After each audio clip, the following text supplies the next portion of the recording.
దేవుని బిడ్డలందరికీ మీకు సమాధానం కలుగునుగాక, శుభములు కలుగునుగాక. దేవుడంటే మాకు అపారమైన ప్రేమ అని దేవుని బిడ్డలారా, ఇది మీకోసమే. ఒక మనుషుడు ఒక ఊరి నుండి మరి ఒక ఊరికి ప్రయాణము చేయుచున్నప్పుడు దొంగలు అతని దగ్గర ఉన్న వస్తువులను దోచుకొని అతని కొట్టి కొరప్రాణముతో విడిచిపోయారు. అయితే అటుగా వెళుతున్న ఒక మనుషుడు ఆ మార్గంన వెళ్ళుచుండగా కొరప్రాణముతో ఆపదలో పడి ఉన్న మనిషిని చూచి చూడనట్టుగా పక్కకు వెళ్ళిపోయాడు.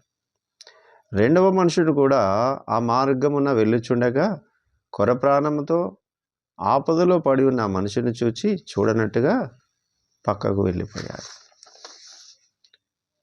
అలాగే మూడవ మనుషుడు ఆ మార్గంన వెళ్ళుచుండగా కొరప్రాణముతో ఆపదలో పడి ఉన్న మనిషిని చూచి పడి ఉన్న చోటికి వచ్చి అతని మీద జాలిపడి దగ్గరకు పోయి అతని గాయములు కట్టి తన వాహనం మీద ఎక్కించుకొని అక్కడ దగ్గరలో ఉన్న ఒక ఇంటికి తీసుకొని పోయి అతని పరామర్శించి మరునాటి వరకు తన దగ్గరే ఉండి కొంత ధనమును ఆ ఇంటి అతనికి ఇచ్చి ఈ మనుషుని చూసుకొనుమని నీవింకేమైనా నువ్వు ఖర్చు చేసిన ఎడల నేను తిరిగి వచ్చినప్పుడు అది నీకు తీర్చెదనని చెప్పి వెళ్ళిపోయాడు.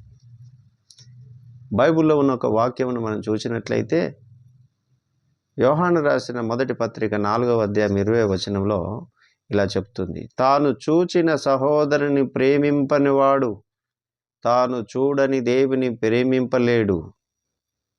మరలా చెప్తాను, తాను చూచిన సహోదరుని ప్రేమింపని వాడు తాను చూడని దేవుని ప్రేమింపలేడని. అవును కదా.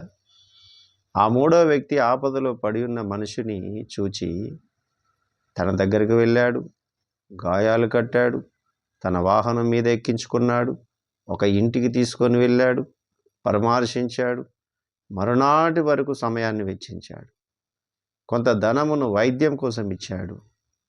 నీవు కూడా పరామర్శించమని ఆ ఇంటి యజమానునికి చెప్పాడు. నీవు ఇంకేమైనా ఖర్చు చేస్తే తిరిగి ఇస్తానని చెప్పాడు. మళ్ళీ వస్తానని చెప్పిపోయాడు. దేవునికి ఎంతోమంది భక్తులు ఉన్నారు.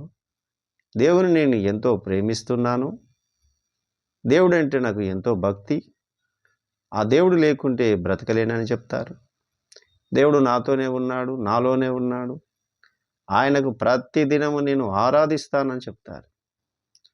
కానీ ఆపదలో ఉన్న మనుషుని చూసి చూడనట్టుగా పట్టించుకోకుండా పక్కకు వెళ్ళిపోతారు. ఉన్నారా మీలో ఎవరైనా? పక్కకు పోయేవారా, పట్టించుకునేవారా, సమయం లేదనేవారా, సమయాన్ని వెచ్చించేవారా వారి కోసం, ధనమును దాచుకునేవారా, ధనమును ఖర్చు చేసేవారా వారి కోసం, నీ వాహనములో ఇతరులకు చోటు ఉందా అని అడిగినప్పుడు లేదని చెప్పేవారా, ఉందని చెప్పేవారా? దయచేసి వినండి. దేవుని ప్రేమించేవారు మనుషులను కూడా నీ ప్రేమను కనపరచాలని సూచిస్తున్నాడు. దేవుని ప్రేమించేవారు మనుషులకు కూడా ఆపద సమయంలో నీ సమయాన్ని వెచ్చించాలని చెప్తున్నాడు. దేవుని ప్రేమించేవారు మనుషులను కూడా కొంత నీ ధనమును ఖర్చు చేయాలని చెప్తున్నాడు.